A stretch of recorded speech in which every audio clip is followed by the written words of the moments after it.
Hi there, Randi Green here, and welcome to another podcast where I will continue my little line of investigation within what I have called a different type of disclosure, where I am looking into things, what we could call psychic energetic, more than taking things for face value or using the typical linear mind processes of investigation. This also means that when I look into the different documents, my approach will be different than what most others have done. There are plenty of good people out there that have already investigated these files. They have looked into them. History Channel brings up some of the investigation of some of this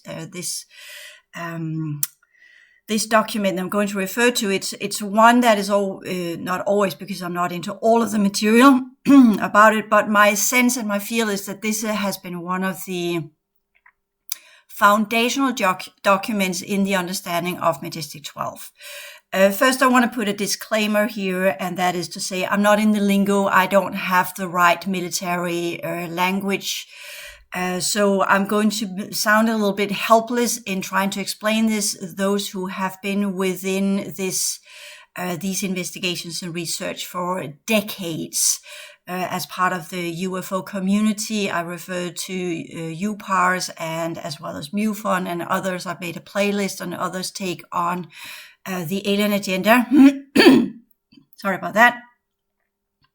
And I suggest you look up what they have done, because they have been working with it for so long. And the two I like to refer to in this podcast series is Stephen Greer and Richard Dolan, because they both have scientific background, and in that have been what we could say within the limitations of science, as in trying to limiting the speculations, trying to limiting the approach and how to address these kind of things and work with it in a manner where we don't completely spin off in our own little projection mechanisms, where we put into the documents what we want to find there, because that's one of the big pitfalls in when we look at documents that are left to us from ages ago. This is historical investigation.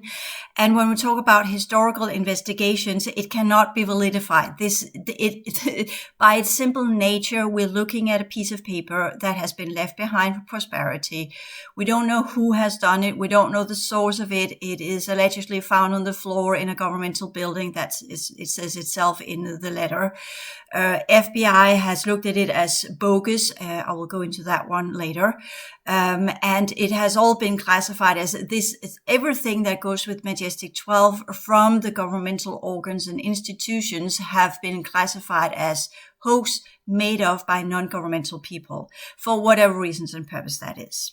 When we look into these kind of things, it also rests upon our ideas of how do we perceive things, what are our foundational paradigm when we work with this. And I strongly urge you to go back and listen to the two prior podcasts of this podcast series, where the first one was the whole parasciences and the explanation of that. Then the next one, where I go into the letter from gao.gov, where I go into the deeper explanation of how to work with this material from my approach, because again, I'm not a science nerd. Yes, I have the bachelor degree in theology. Yes, I have gone through a full semester of scientific methods and how we work with source material and how we work with it in a proper way. I remember glimpses of it, but I'm not a science person. My angle here is not to do the scientific research. You can go for Richard Dolan on that one. He has done it to the dot and to the T, as it said. So there's no need in including Stephen Greer, and he has briefed top-ranked people. He has been read in. He has talked with these different groups. So there has already been done huge amount of work to try and get this into the public eye and into the interest of government and politicians that apparently seem to be in the not the know of any of this.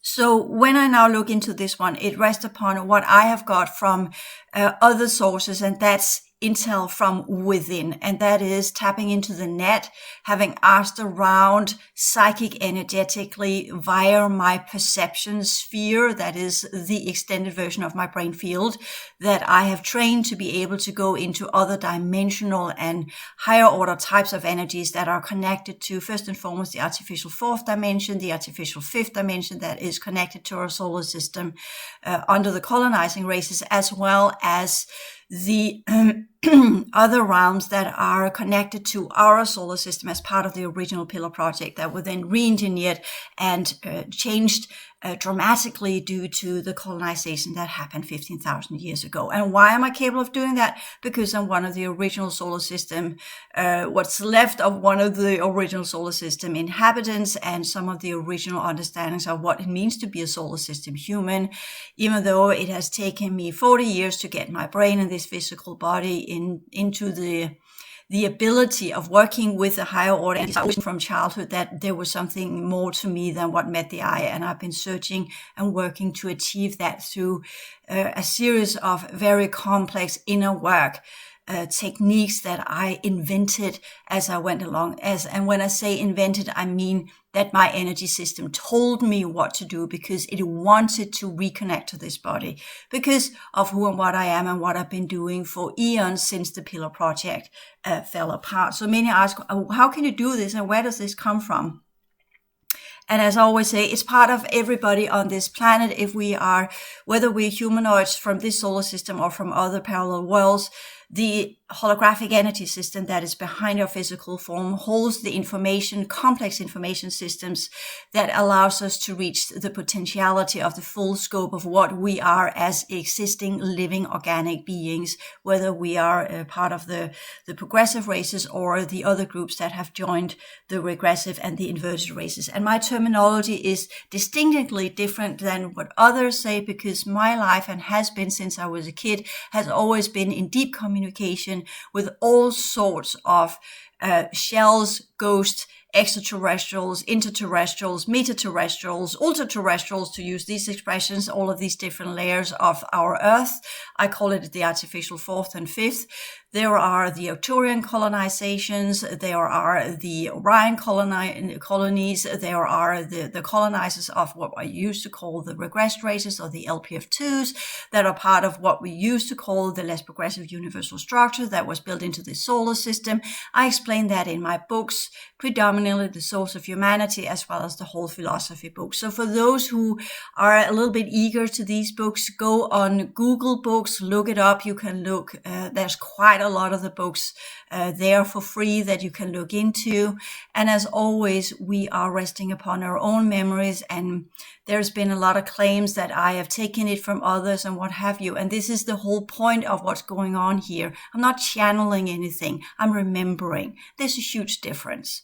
So this is the ability that I, in best way informed, try to teach people that this is possible for all who really wants to get there. But the level of work that needs to be done is extensively. It's psychological work, it's subconscious work, it's past life work. It is going into the details and the depths of all the types of trauma we have built into our energy system. And these are trauma that comes from horrendous lives that have been brutal and in many ways have left energetic scars in our energy system. These scars crystallizes, have a tendency to attract energetic parasites. Some of them are being used against our will and linked up to what we call the prohibiting technologies, or what I call the prohibiting technologies. And these are technologies that are built in to ensure that humanity stays within this type of reality and are not capable of really changing it as they were supposed to. Because when we work with the real energies of the holographic universal structures, well, then the mind and or consciousness and energy and life force are a trinity that works together and influence each other. So with that one, and I put deliberately on all of my podcasts from here on a disclaimer because I've gone over the years so many allegations of this and that, whatever, that comes from the majority within these communities that wants to keep their position as the only ones that are providing the truth, which could be which could be so far from the truth, whatever the truth may be, because it depends on our memories, it depends on our abilities to work with information, it depends on our consciousness units and our original original genetics, whether it's humanoid, inverted, or from the solar system altogether. So that's another trinity that we can work with there. So we must understand that there are factional battles going on, and that some want us to have the information and others do not want us to have the information. And I refer to a talk between Richard Dolan and Ron James, and Ron James say more or less to the dot the same thing.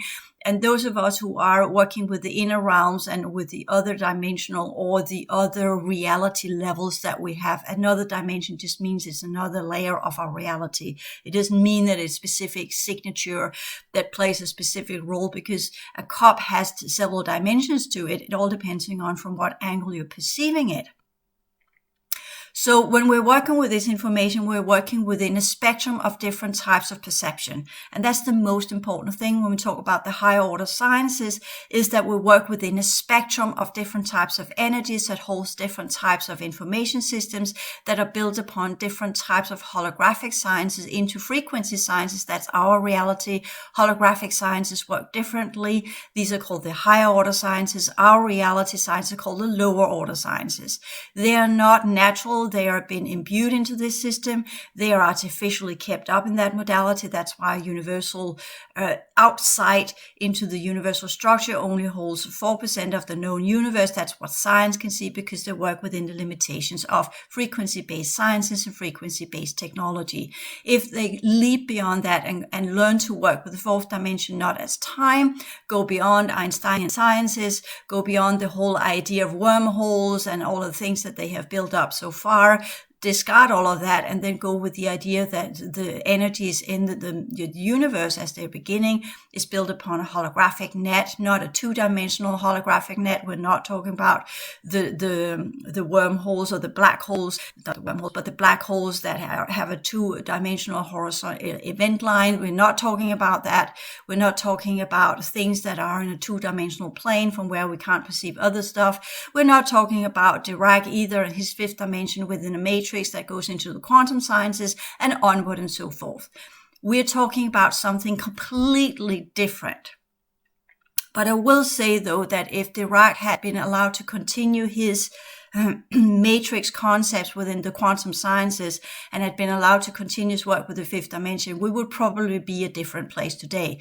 But the factions that doesn't want humanity to wake up, we can call them the brotherhoods, they made sure that that was taken out. And instead, Einstein was the predominant figure in that, because he was part of the left-wing brotherhoods. So with that understanding, we can hereby say, okay, we have got so much we need to learn. So we can't really beat each other up and say this is the truth or this is not, or this is true science or this is the true approach or whatever it is. It is, unfortunately, as I go with investigations of all sorts, relying on the persons that is doing the research, as well as what are the predispositions in that person. So my predispositions are, as I've said here, I'm doing this not as much because I want to prove a point, because what's the point in that? Since we now know that there is no true truth, there is no real science, there is no nothing that this is how it is. There are theories, there are different approaches that we work with. Why do we work with these different approaches? To reveal the content and nature of a reality so we get a better understanding of who and what we are. That's parapsychology. So why do we do this? We do this because we want to understand deeply what nature is, res in nature, as it was said in Latin, and the old philosophers did that as well. Because if we understand what nature is, we have a better understanding of the world that we live in. And if we understand the world we live in, then perhaps we can understand ourselves better.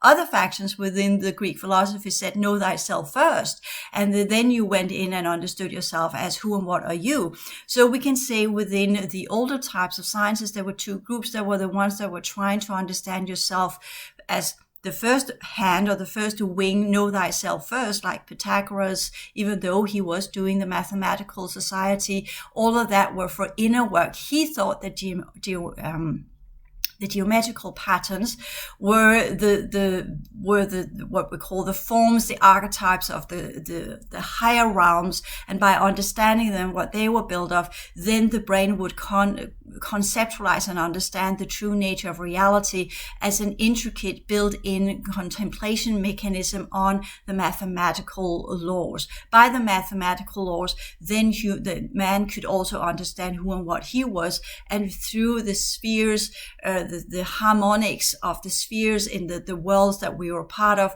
we would get a deeper insight that would lift us up to the highest knowledge possible. So this was not about reaching divinity, it was about reaching the highest possible knowledge, as far as I have understood Pythagoras and his secret school. So we also have the other side, that were more what we would call the occults, that were looking into the secret layers of reality. And Aristotle is actually the first one that talks about the occult sciences, and he worked with the occult sciences, but he was looking into the what made nature work as it was, and he came up with the primal mover, the first origin, the one that began stuff long before we have the later interpretations of the Gospels. So we can also say there were people that rewrote the Hebrew Bible, as well as the translation of the Hebrew Bible, not the ones that wrote it, but the translation of the Hebrew Bible. Sorry about that. The original Hebrew language translated differently. But the ones that later on translated the Hebrew Bible into Latin, they had looked a little bit too much to Aristotle and said there was a primal mover, so there was a beginning, and by that there was, in the beginning, the universe was created this way, and by that aligned the idea of God with the primal mover of Aristotle. Why do I come up with these claims? Because that's the way we studied it at the University of Copenhagen. That's the way we approach the Bible. We don't see it as a historical account of how the world came to be 6,000 years ago. We are not creationalists or creationists that believe that God created the world. We instead look into where does these ideas come from. So my study at the university was to understand all of these different ideas, where they came from and how they were merged in and became a religion we call Christianity. So that's my approach on that one. When we talk about my approach on the different types of para-theoretical ideas, which I would like to call instead of conspiracy theories, because that's a word coined, as far as I know, by the FBI or the CIA. I'm not sure which one it is. You can probably look that one up. Then it goes into the para-theoretical ideas. Okay, this is a type of science that is not really approved within the paradigm of general science. So far, so good. I agree to that one.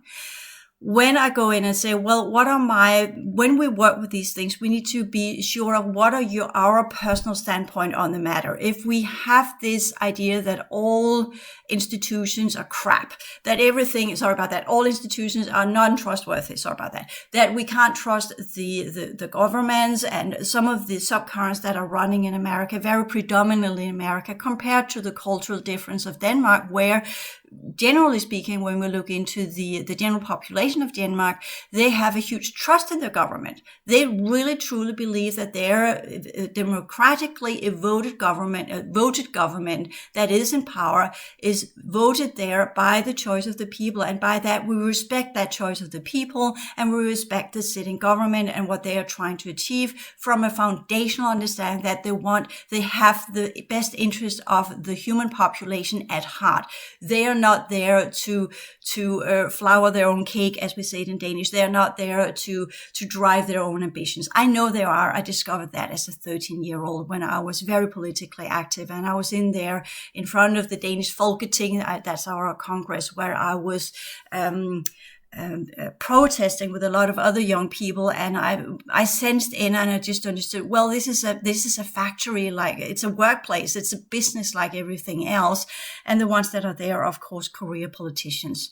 That's why they do that. They want to be that to begin with. There are idealists, there are idealists, sorry about that refer to an ideology that believes that what they want to do, they want to change the world and want to change it to better. And then they come into the castle, as it's called, Borgen, as it's called in Danish. There's actually a Danish TV series that shows this so well. And the funny thing is, it was made in 2012. And today, most of the names of the different political parties that are there, because we have a lot in the Danish Folketing, they are more or less named after the same groups that were part of that TV show, which is mind-blowing, as well as a Danish prime minister and all these kind of things. So that's so interesting how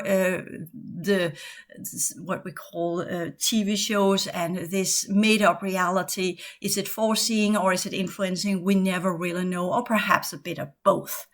Okay, because we know when we talk about The Simpsons, right, and how that was portrayed, Trump, how he would come into power, become a president. That happened so long before, so just kind of, okay, was that foreseeing? Or was it perhaps some of the factions out there that actually wants to give the information so we know what's coming up, or gave it in that form? Because that is possible. It is possible to foresee what will come into the reality and what will be manifested if we play along with the idea that most of what runs here are what we call kind of psychological, scientific, administering programs that administer humans' thoughts and humans' emotions, not MK Ultra or any of this, but much deeper than that as part of the prohibited technologies. And I talk about that both in the Souls of Humanity, how these reality programs run.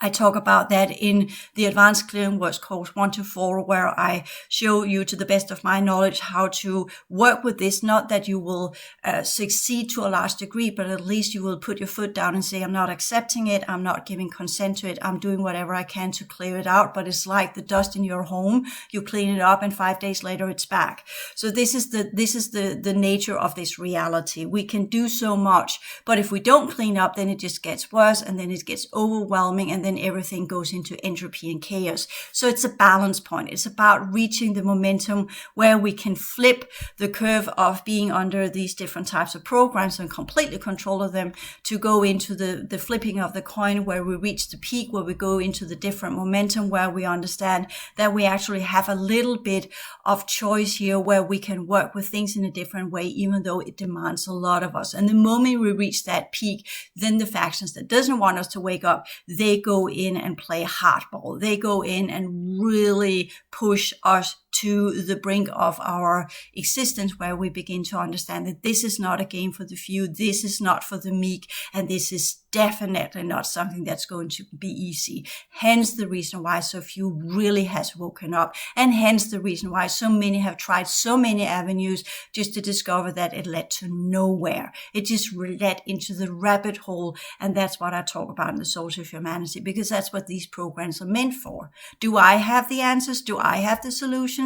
No, but I have experiences, and I've chosen to share these. Whether or not it works, has it worked for me? No, I'm still in the mess. I'm still cleaning out. I'm still being targeted. I'm still being pulled in. I'm still being doing all sorts of stuff. So there is no do this and then everything is fixed. As I said, it is like cleaning your home. It's like pooping and peeing. When you eat, you have to poop. When you eat, you have to pee. So you stop eating, right? Well, then you die. So how do you go around this? It's part of life. It's part of who we are now. That's part of the struggle that we have. So that's my basic understanding of things. But when we go into this, when I look into these things, I'm looking into the interest, the perspective of interest I have on this is that I go from the angle of, there are two very important concepts I work with here as a basic idea of how I look into this material. Step one, in my gut. And I can't explain what that is. It's not a gut feeling. It's not intuition. It's just an inbuilt knowledge in my energy system that these secret programs, compared to what I have seen and the first time I was pulled in, were part of NOAH, N-O-A-H, the New Order. I can't remember. It's part of Souls of Humanity. It's long gone. That one has been pulled out, and they left in 2016 and went to Adjacent Realities, another parallel system, because they could. So they decided to follow humanoid groups that were leaving our system at the time. So that's long shut down. That's why I completely forgot it. But the New Order of the Ages and their new human projects, as they kind of call the new human projects, that were supposed to be the arc of a new type of genetic structure from which humanity could continue their existence as part of some of these recreational and regenesis programs. Let me just put it that one easy way. I talk about them in Social Humanity. I talk about them later on, but since they kind of left in 2016, it just shut down there, which happens with many of these factions. They are here, they operate here, they leave. So they don't leave paper trails because they don't need to. So the ones that are part of these projects, they are part of it via telepathy, via downloads, via pull-ins, via visions that can be erased quickly after if need be. They are part of different energetic configurations. They are part of different modalities from where they get aligned with these programs that are sometimes artificially part of the artificial fourth dimension, which means they can be quickly shut down. You can drum up a reality field in 2 split seconds using the alien technology. You can holographically be represented there. You can even create a replicate in these holographic realities that is tangible and physical if that is needed. You can dissolve that as quickly as well because you based it upon a holographic blueprint. You have technologies that can go from the artificial fourth dimension into this reality. It's just a matter of changing the vibrational pattern. It's just a matter of changing the configuration of the holographic pattern, changing the vibrational state, going from what I'll call density energies, but we called it other reality, otherworldly energies, and into frequency-based configuration from where it can manifest inside this reality and become visible, which it does sometimes. And then it can unconfigure itself and then it stops being invisible. It's not because it got some anti-grav technology, huge propulsion dynamics and what have you. It's because they can manifest and unmanifest by the technology they have. And that's the thing that's in the center of the craft. That's a sphere. It runs on neutron energy. It runs on 0.0 energies from where they can quantum alter, if you like that expression, because that is tied to the 0.0 energy in our reality, which is the basic understanding of this reality, the fabric of this artificial construction we call our world that is built upon quantum sciences.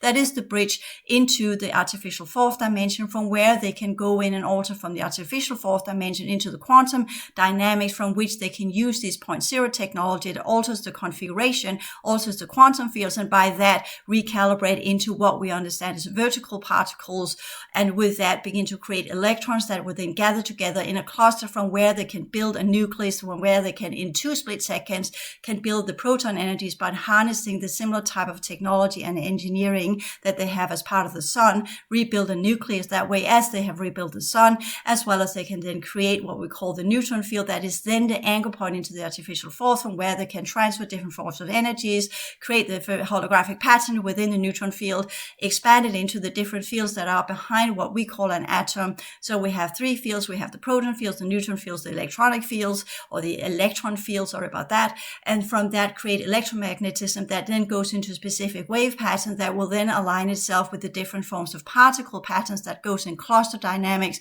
from which the cloud of electrons will begin to spark to life and begin to create what we can call these type of momentums that generates what we understand as a type of quantum spin from which reality can be manifested. And this can be done in a split second because it's based upon technology we don't know of. So reality can be created from scratch within a split second from the other dimensions. And is why, or the other levels of reality fields. And that's why Dirac's 5th dimensional ideas with the matrix ideas that Who is coming up with, where he was trying to explain how vertical particles could come to be. If he had been allowed to follow that line of investigations, then we would have known that today as part of the general sciences. And we would no longer splitting hairs and try to do whatever we can to keep on the ideas of Einsteinian sciences, as well as the idea of quantum bridges that they call wormholes, but it is quantum bridges, and this is some of the dynamics I'm talking about here,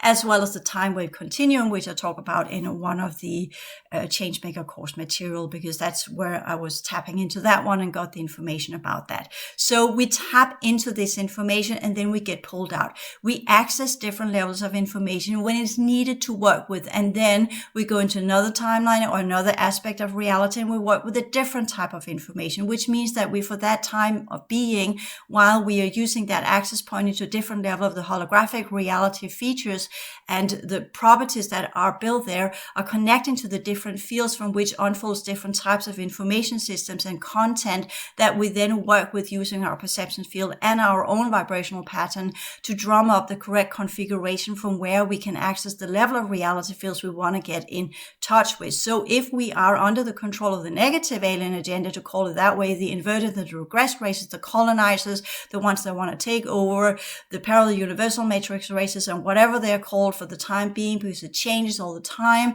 whatever they are trying to do, they are trying to alter the human genome and the human energy field and the human capacity so we align with their world, so we participate in their worlds, so they can do a transfer. That's the whole idea with the artificial fourth dimension, that they can do the replicates from where they can create a holographic blueprint that they then can harness and transfer to their own system, where they can then recreate a type of organic life from which they can continue their own civilizations. That's a complete quick drum off of my point of view on this one. So with that, of course, I could do plenty of courses where I could go deeper into that, but you have just heard me here blah, blah, blah, blah, like that, as if I were a type of a machine. And that's because I don't want to give it energy. I don't want to give it any forms of amplification, because I've been working with that for so many years now. It's part of my life. It's part of my basic understanding of the reality. And I am more prone or inclined to look into the original civilizations and what we try to achieve under the ancient ones as part of progressive races that were doing the elevation cycles, from where we follow the different types of reality fields into achieving the highest progression rates, the highest purity rate, and the highest standards, from where we would continue as joint civilizations that were working for the highest good of the many. That's much more interesting and much more worthy of giving our energy and attention. Not to mean that we are not looking into the other, that we don't understand what we are up against, because that is working both as an opposition in a vibrational field, but it's also working as a polarity when we go into a mental field and begin to work with the sciences in the fifth dimension. There we need to know the dynamics of reality. Going into the two standpoints, know thyself and know reality. You need to know these two legs of who and what you are. And in that intermix between yourself and reality, that's where you choose how you want to be around others, how you operate in regards to others. And as part of the Pillar Project, we came up with the rules of engagement to make a kind of joint field where we all could operate without harming each other, because it was important to understand, because of the previous wars we all came from, that we needed to change our ways. And humanity needs to change their ways again, as all civilizations have to do if they want to avoid going into complete entropy, the rise and fall of civilizations. Goes without saying, when you create enough distortion, the joint field that you're operating within would begin to collapse. And that's where we go from being what we call a kind of Apollo, with the ones that seeks the highest level of knowledge, to go into become hedonic, and that is we're just seeking flesh and pleasures of the flesh.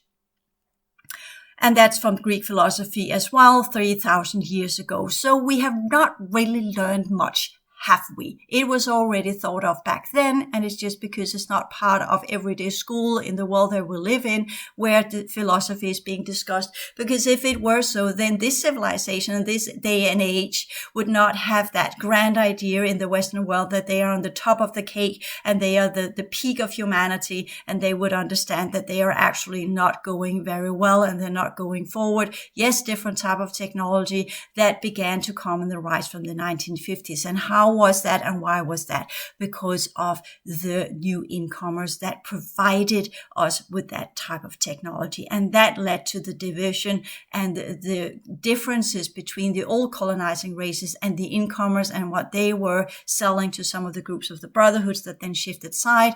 And that's where we began a whole new story within human history. So that's what we could call a deal breaker that happened around in the 1940s, from where the first crafts that fell there, as we know of within these groups, came to their attention, whatever that means. I have no doubt that these groups that left these craft to manifest and remain manifested inside this reality were brought there so that the ones within the different programs that were interested in that got their hands in them and then understood, here's something that we want. And you know how humans work. When they want something, they're willing to trade, and they will trade whatever they can to achieve what they need.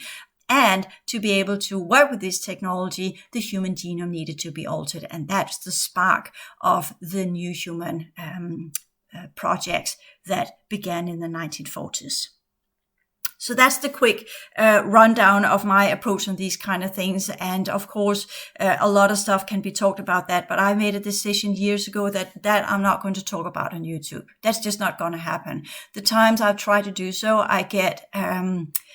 there are retaliations for those of us who are trying to talk about these things. I can refer to you to listen to the 2 lectures I've done on Dr. David Jacobs. He gets the warnings. We all do. So that's also important to understand. We don't necessarily need someone, Men in Black, coming, knocking on your door in a black SUV. I have experienced that in Denmark, not the Men in Black, you know, the dream that's there, but the SUV and that kind of, otherworldly experience where you clearly understand that this is a warning, and the warning was in my head. We know who you are, you know what you're doing, and we have you got under complete control. So that's the way that these things work. So would you then leave a paper trail? Well, if you want to leak something, but then it would be limited to what can you leak and what can you say and how can you leak it if you don't want to have the retaliation. The retaliation, that is, as all of the, even Stephen Greer and everyone he's been talking to and whoever and whatever, you know, the moment you go into this and the moment you begin to talk about things where there's a lot that's invested, well, then the remedies that are being used to make you keep quiet, they're pretty strong. And my life is full of these experiences, which is also why I have no need to go out and become one of the ones that are trying to reveal this information. First and foremost, what's the point, since people are not able to work with it yet? And secondly, the ramifications and the cost that it has had on me on a personal level is so grand and so big that I'm just I back down completely. And you can call me a wuss, and you are more than welcome to do so. But I know if you had been with me the last 10 years and experienced what I've experienced, you would say, wow, Randi, that's fucking crazy. You're still standing, you're still with your own wits and have your sanity intact. Okay, so when we go into this is going to be 2 parts. So this is the introductory part, but I will here say which document am I talking about, and I'll put link below. It is from the Federal Bureau of Investigation, FBI records, the Vault. And it is from their made up, did I say made up? Freudian slip there. It's from their made website. I'm not saying it's made up. It is probably very legit.